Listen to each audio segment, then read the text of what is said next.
Hi everyone, just wanted to do a short quick recording to go over a course orientation for HSMP 2100 for health systems. Throughout this short video, just wanted to cover the setup for the D2L page and show you where to go to find all the information you'll need to be successful for the course this semester. I'm also going to be covering the flipped classroom model, which is what this course is designed after, so we'll get into the details of that. And I'll also go over a couple other details that I want to make sure you're aware of throughout the course of the semester. So the first one that I want to make sure you're aware of is logging into the D2L page, making sure that you can see the site and the news feed. You can see I already have a couple things posted there. The first one was your welcome message, anticipating that we would have class the next day, which unfortunately we didn't. But some good information contained in here, particularly the text that will be needed for this semester. So your book that you'll be needing is called The Essentials of the U.S. Healthcare System. That's by She and Sing, their 4th edition. You can see the ISBN number here.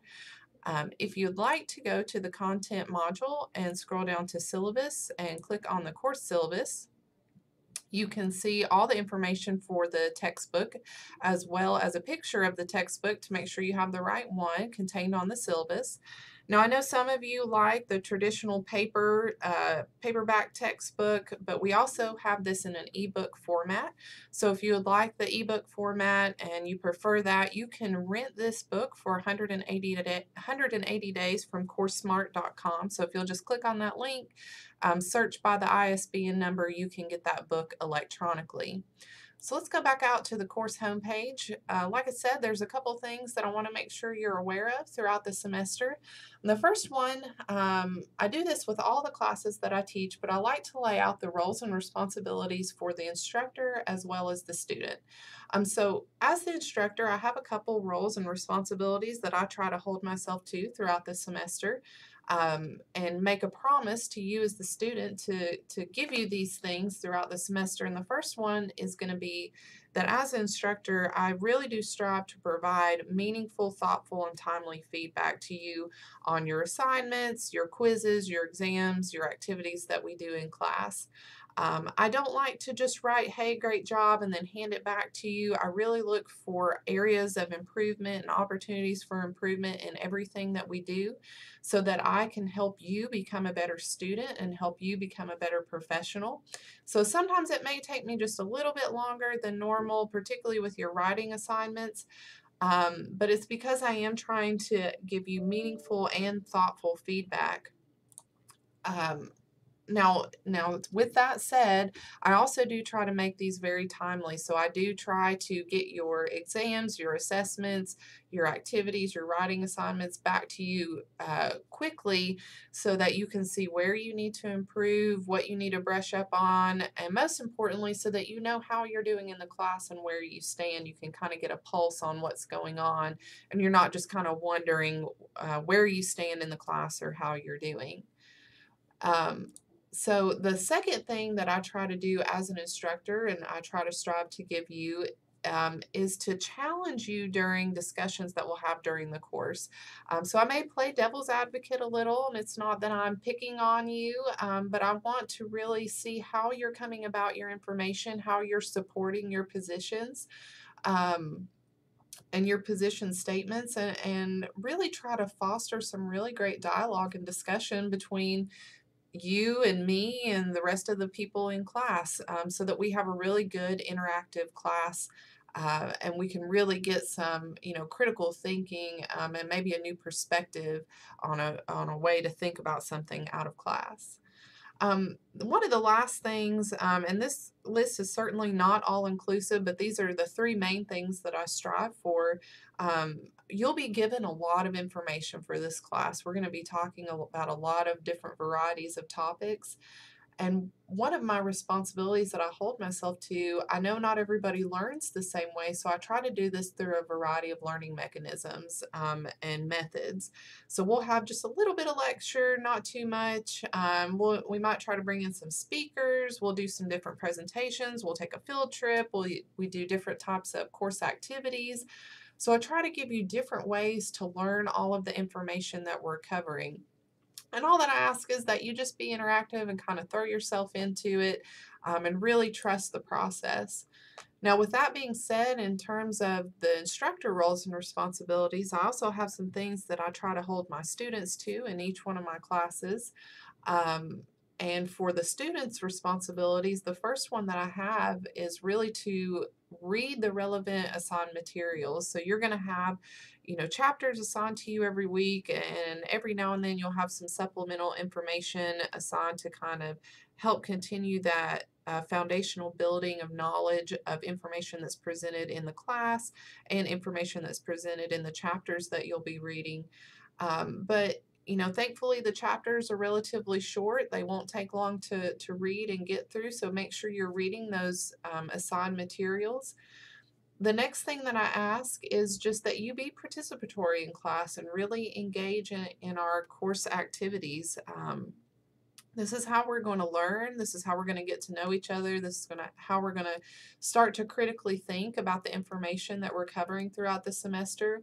And you're really going to get out of it what you put into it. So really try to just throw yourself into the activity for the week, and really try to get the most out of it, and really participate in class. Now, the third one, it should go without saying, but I do find myself needing to cover this every semester. One of the last things, again, not all-inclusive list, but one of the main things that I look for in student responsibilities is that you are coming to class. I will draw your attention to the course syllabus. If you'll look under class attendance and excessive absences, I give everybody 2 classes throughout the semester. I know things come up, things happen, so you get 2 classes before it starts to affect your final grade.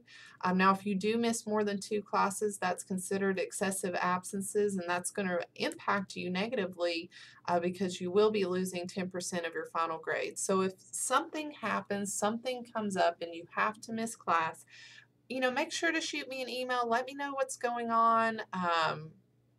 And we'll determine if it's an excused or an unexcused absence.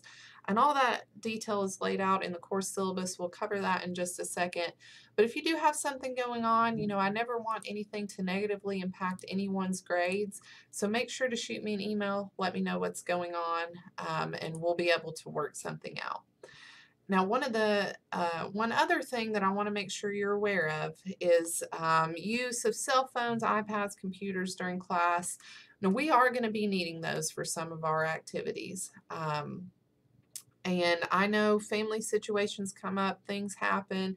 So I don't require that you turn them off or keep them off during class, but I do require that you keep them on silent. And while we're in class, what I ask is be present in class. I don't want to see anybody on their cell phone or their iPad unless it's part of the activity. You're in class, so just be in class. Be there to learn the material and really kind of throw yourself into what's going on. So with all that being said, we'll go ahead and go over the course setup for this particular course. So you can see when you first log in, you should see 2 news items. One was our welcome message to the class. This was in anticipation that we would be having class the next day, which we didn't. But it will lay out some information here, particularly concerning your text that you'll need for the semester. Again, that's Essentials of the U.S. Healthcare System, the 4th edition by She and Sing, and you can see the ISBN number laid out there. The next message just encouraging you to make sure to look over your course syllabus and the outline. Go ahead and get a head start on your reading for next week, which is chapters 1 through 3 in the text. You will need some of that foundational knowledge coming into class on Monday to be able to participate in the class activity that we have for next week. So if we scroll on over to content, we'll go through this quickly. What you should see when you first log in, you should come to your overview page first. This will just give you a general overview of the course for the semester. Now, how the course will be laid out, we have a series of modules. The first one just being called the Syllabus and Supplemental Information module, but after that they will be called content blocks. I'll show you this on the course outline, but you can see your first content block is available. And this is information that's going to be covered the week of January 22nd through January 28th. So we'll start with the course syllabus and just look over that.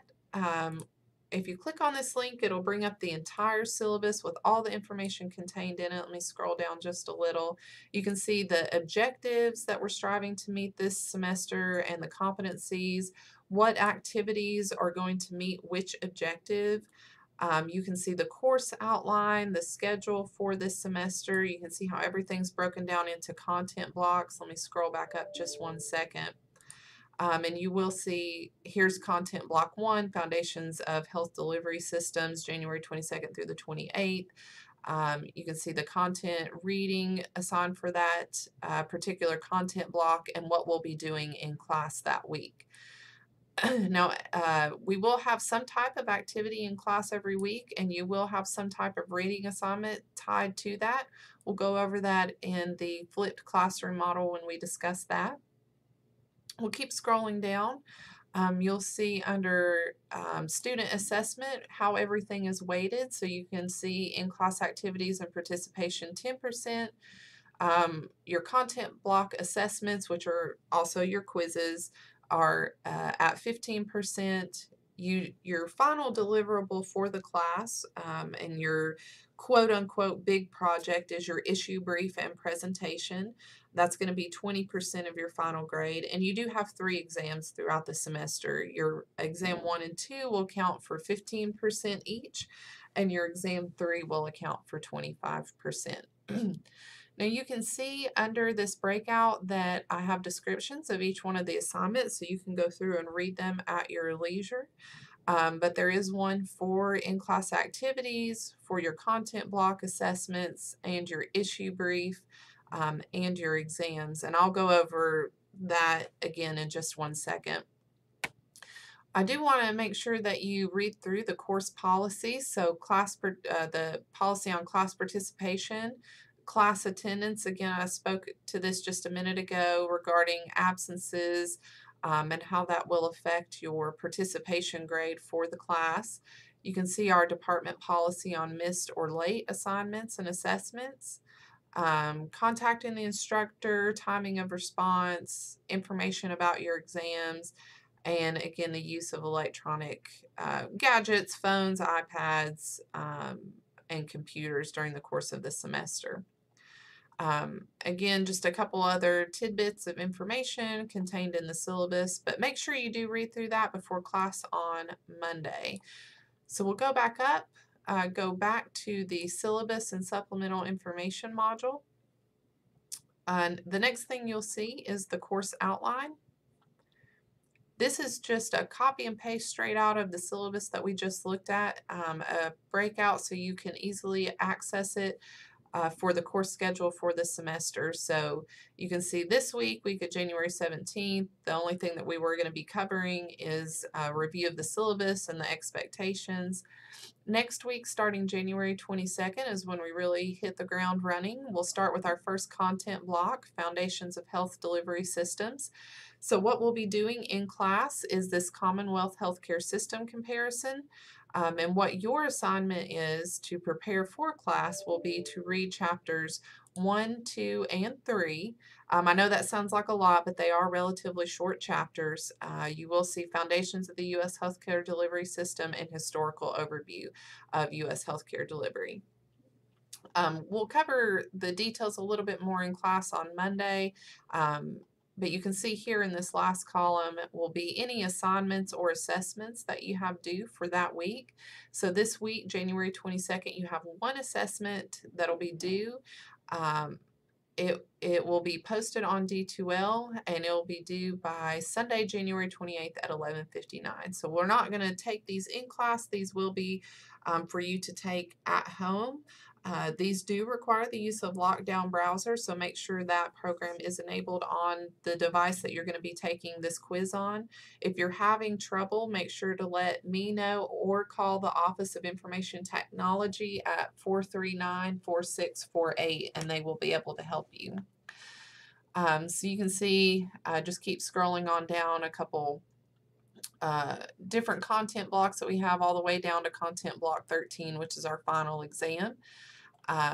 So make sure to note, and we'll do a weekly update of things coming up the next week in class.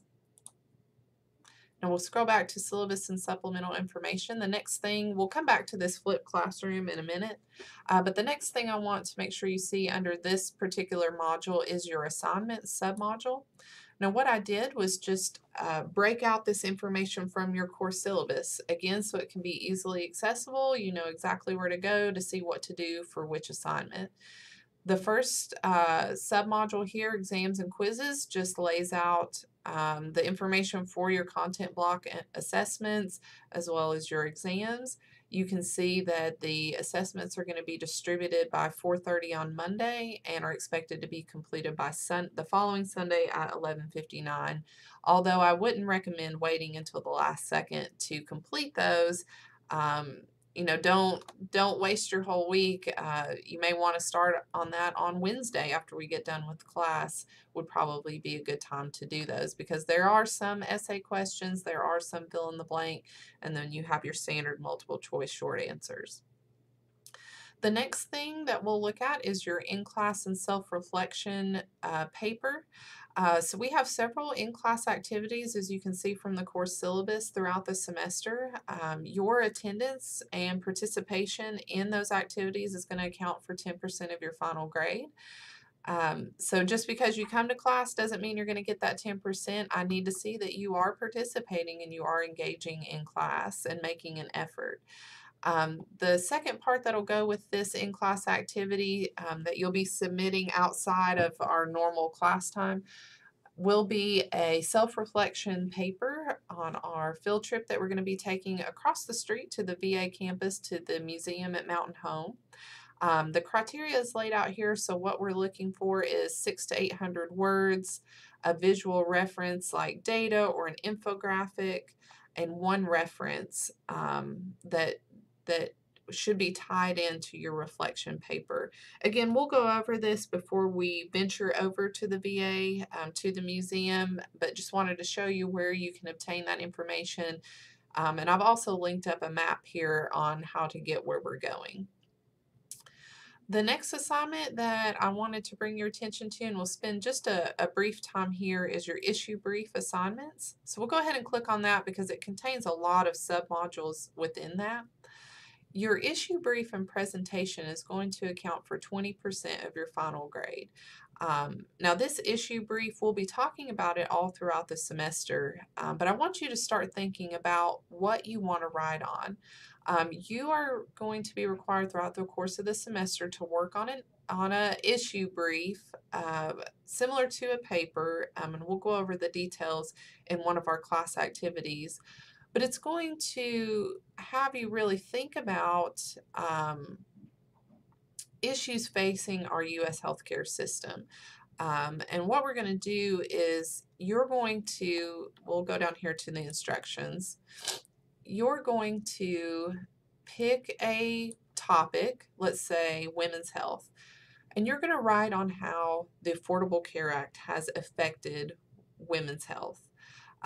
You can see the information laid out here, and I even give you some suggestions. So you may want to write on how the Affordable Care Act or the ACA has affected child health, cancer, substance abuse, public health, chronic disease, workforce. Medicaid programs is another one, private insurance markets, mental health. So I give you, a little bit that you can go off of. You certainly do not have to pick something off this list. If you have something else of interest that you would like to write on, by all means, let me know. We'll keep scrolling on down. You can see the issue brief instructions. I'll cover a couple things, but I'll leave you to read this on your own.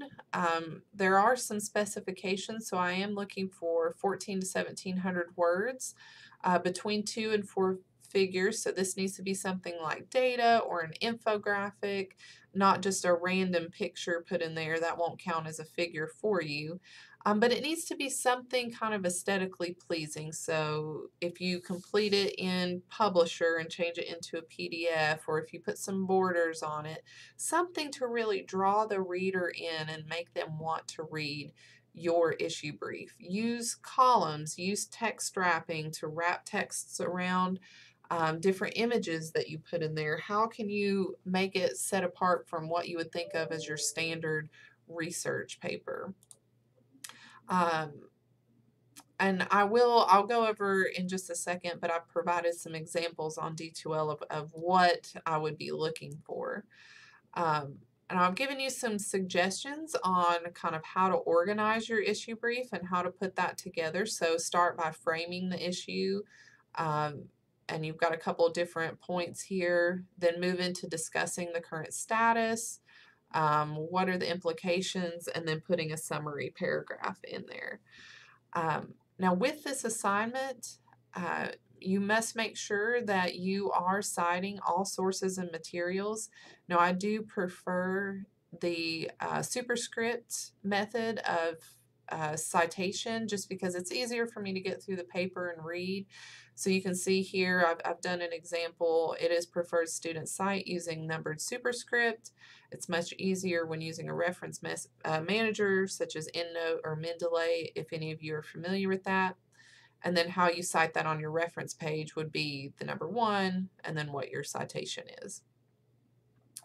Now with this assignment, to build on your issue brief, you're going to have an annotated bibliography. Again, this will be something that we cover in class during one of our class activities, so don't get overwhelmed yet.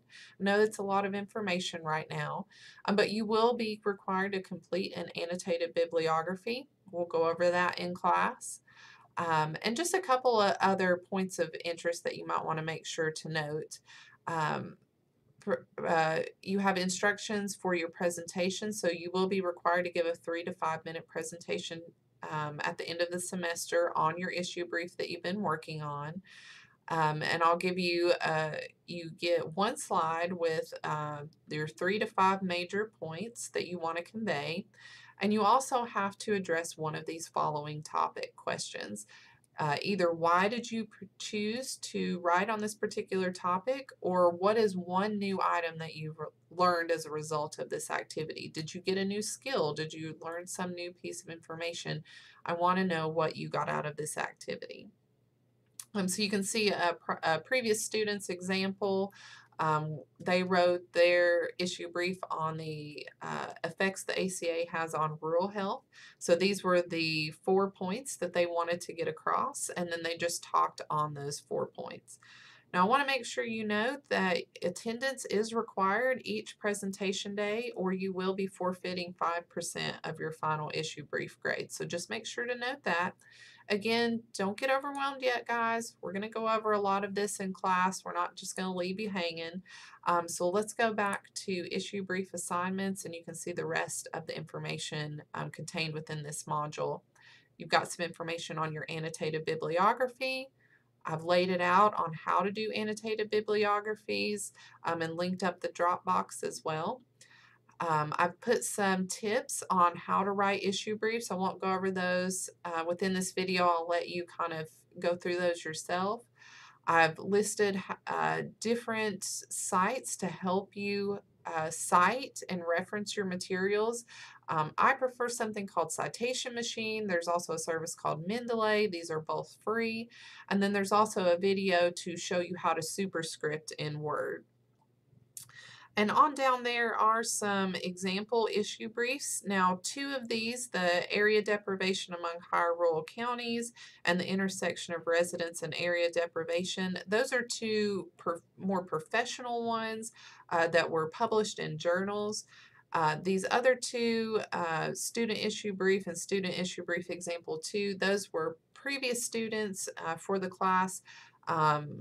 That I wanted to give you an example, kind of both ends of the spectrum, so you could get an idea of how you need to start structuring your issue brief. Now we'll go out of the assignment submodule and come down to supplemental information. Again, this is not something I'm going to go over in depth, just want to make sure you're aware of it. I include these 3 things in every class that I teach, so if you have me again, you'll more than likely see these again. I lay out what the difference is in analysis versus a summary, so this may be of interest to you when you're writing your issue brief, as well as the picky rules for writing. And then I just like to include a campus map of ETSU because we are going to be around different places across campus this semester, so just to help you know where you're going. I also use turnitin.com for all your writing assignments. So if you're unfamiliar with Turnitin, I've included some information here that you can review to just familiarize yourself with turnitin.com. Now we'll go down into the first content block so I can show you how this is going to be structured and set up throughout the course of the semester. Every content block, remember we have 13 of them, is going to be set up similarly to this.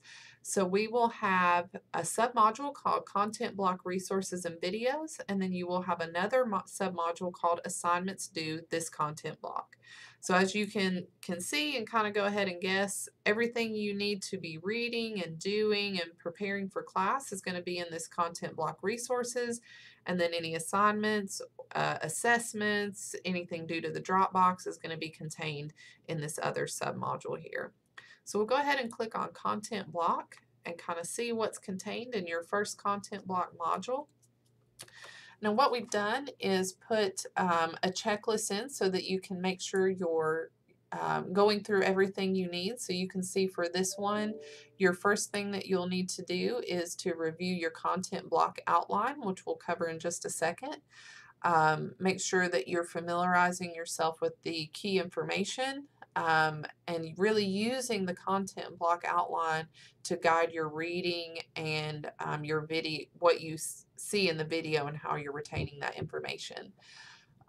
We'll also list the readings that you're supposed to complete for this particular content block. So for this one, this is going to be chapters 1, 2, and 3. Review your content videos and then complete your assessment.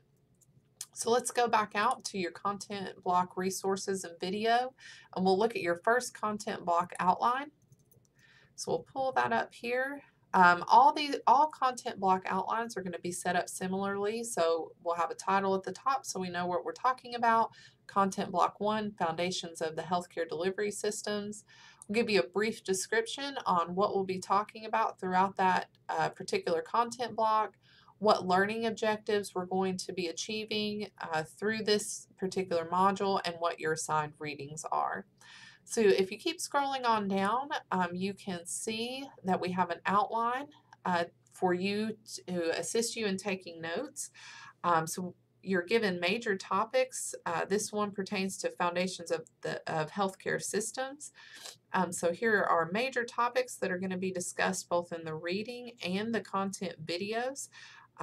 We left these in Word documents so that you could go in and make your notes to go along with what you're seeing in the video and reading in the textbook. So you know that you should be looking for something in the video, for example, pertaining to centralized and decentralized governmental approaches to healthcare systems and their delivery. Again, the same format when you get to part 2, the characteristics. So you should be making notes on how the U.S. healthcare system compares to places like Canada, Germany, and the United Kingdom. And then part 3, your historical U.S. healthcare system. So we have 4 different eras that we'll be talking about: pre-industrial, post-industrial, corporate, and healthcare reform. So you should be making notes on each one of those. We'll go back to your content block resources. Your videos will always be listed under your content block outline. So here are characteristics of the U.S. healthcare system. That'll go with that first part on the content block outline. And there's your historical foundations of the U.S. healthcare system. So for the first week, just to recap, what you'll need to do is pull up your content block outline, read chapters 1 through 3, watch your 2 content videos. These are both very short videos that last no more than, I think the longest one is 20 minutes. So make sure to watch those, fill in your notes on your content block outline, and be prepared for class on Monday. And then by the end of the week, you will be taking your assessment 1. And again, that's going to be due January 28th. And we'll also have another module called Activity Resources. So if there's something you need to bring with you, I'll always have extra copies in class, but I like to list the resources here. So for the first week, this is going to be your resource that you'll need. You'll need this table to help answer the information that we're going to be covering and the activity that we're going to be doing in class on Monday and Wednesday during the week of January 22nd. So we'll scroll back out to the content. And as the weeks progress, you'll see more content blocks open up until we get down to content block 13, which again is our final exam content block. And we don't have anything yet under the communication tab, but if you'll go over to the evaluation tab, you're probably already familiar with this from your other classes, but you will see your assessments starting with 1 through 4. Then we have exam 1, assessment 5, 6, 7, exam 2, assessment 8, and then your final exam. You can also see your drop boxes set up. So we have one for that self-reflection that I mentioned earlier for our field trip, and we have drop boxes set up for each part of your issue brief that you will be turning in. So you have your annotated bibliography, a draft of your issue brief, your final issue brief, and your presentation. Now I do have a late assignment drop box. This drop box is going to be open all throughout the semester. And what it is, once a Dropbox, let me scroll back just one second. Once a Dropbox closes, let's say you missed the deadline for your Mountain Home self-reflection. Let's say you forget and don't turn it in until March 18th, or you remember that it's due by March 18th. You can submit that to the late assignment Dropbox because this one will not open again after March 16th. When you submit it to the late assignment Dropbox, I will go in and grade that, but note that your submission is subject to a 5-point deduction for every day that it's late. So if you submit it on the 18th, you automatically have 10 points taken off the top because it is 2 days late. So just want to make sure you're aware of that. And then your grades, of course, you can go down, select your grade, look in your grade book, and I try to have everything completed and posted in a timely manner, and you should see some commentary for each assignment that is given to you. A couple other things that I just want to make sure you're aware of. In terms of contacting me as the instructor, you are welcome to email me anytime. My email information, as well as all my contact information, is contained on the syllabus, so we'll go back over to content, syllabus. All my contact information is listed here. You can email me anytime. You can stop by my office anytime, though I do recommend you make an appointment. If you need to talk to me about something, because I am in and out so much, I want to make sure that I'm here and I have dedicated time to talk to you. But anytime I'm in my office, you are welcome to stop in anytime. You can call me. I keep Skype up all the time, so if you're at home and you're having an issue, and you can't make it to campus for whatever reason, just, let's connect on Skype and I'll be happy to talk to you that way. And again, like I said, by email. Now, the last thing that I do want to talk about is the flipped classroom model. So this class is probably going to be different than other classes you've taken so far during your time here at the university. Now, a flipped classroom, I'll bring this up, and I put this infographic up here so that you could get a better idea of what a flipped classroom is. Let's start with what you're probably more used to in a classroom. Traditional classroom is where instructor, we come in, we give you a lecture, we stand at the front of the class, and then we assign homework to kind of test your understanding. So it's instructor at the front of the class lecturing, student in the class audience, hopefully listening and paying attention to the lecture, and then going out, completing the homework to show us that you understand the material. But like I said, I know not everybody learns the same way, and I really want to make sure that you're retaining the information, that you're understanding, that you're critically thinking about it. So what we're going to do in a flipped classroom is we're going to spend our time doing course activities that build on the information that you are learning outside of class. So when let's scroll back for just a second to our content block 1. So what your assignment as the student is to watch these videos outside the confines of class, read your material, fill in your content outline, and then come to class and we will be doing course activities during the week that build on what you're going to be learning. So you can see the first week, you're going to be required again to read chapters 1, 2, and 3, watch your videos, start to fill in your content outline. And what we're going to be working on next week, we're not going to be lecturing. There's not going to be, any instructor standing at the front of the class, student listening to a lecture. We're going to be working on healthcare system comparison between the United States and other developed countries across the world. There's hardly going to be any lecture throughout this class, so that's why it's so important that you get the text, that you're keeping up with the readings, you're keeping up with the video lectures, and you're making your notes. I promise the videos are always going to be relatively short. Strive to not have them over 20 minutes. Sometimes it happens depending on the amount of material that we have to cover, but usually we're able to keep them in 20 minutes or less. So back to the flipped classroom model and what it really does.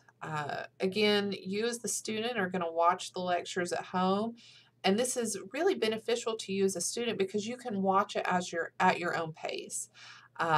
You can, pause the video, go back, listen to a concept that maybe you didn't understand the first time. You can start formulating some questions to bring into class the next time we meet instead of just getting nervous and not wanting to ask questions.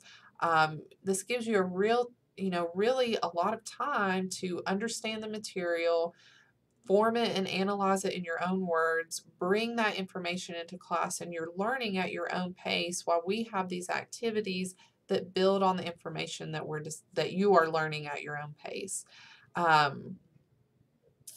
The engagement, the concept of engagement really starts to take place in the classroom, where the instructor, instead of being at the front of the classroom, really works with you as a student, and gets involved in, really takes an involved step into your learning, watching for cues of understanding, of critical thinking, making sure that you're engaged in the activity, that you're bringing information that you learned before class that you are to do on your own, and you're bringing that into class, and that enables us to help answer questions better, to see what concepts that we need to go a little more in depth in.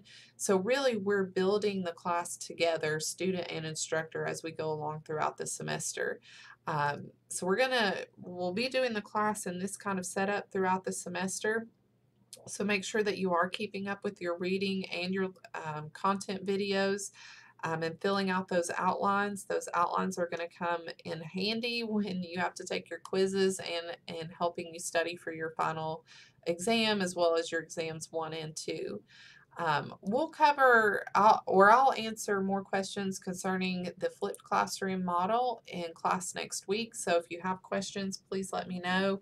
And I'll also try to put something together, a couple little details, and post it here under the syllabus that go a little bit more in depth on what a flipped classroom is. I think that's everything that I wanted to get through during this video, guys. I know it was a lot of information, but please don't get overwhelmed. I promise I will never leave you hanging out there. I want you to, however, ask questions. If there's something that I didn't cover on the video, that you have a question about, or something that I did cover that I didn't necessarily make very clear, please bring those questions to me on Monday, or shoot me an email after you watch this video and let me know. That way we can spend a couple minutes on Monday in class answering some questions that you might have before we get into our activity, because the last thing I want is anyone sitting out there being confused on what's going on, because I want this to be an enjoyable, interactive, engaging class where we're going to learn a lot, and learn a lot about the material and give you a better understanding of health systems and how we deliver healthcare in this country. I'll go ahead and end it here, guys. But again, if you have any questions, feel free to email me, call me, stop by. I'm in the very bottom level of Lamb Hall. You're welcome in my office anytime. I would love to have you stop in. So again, stop in anytime. Give me a phone call, an email if you have any questions. If not, we'll see you in class.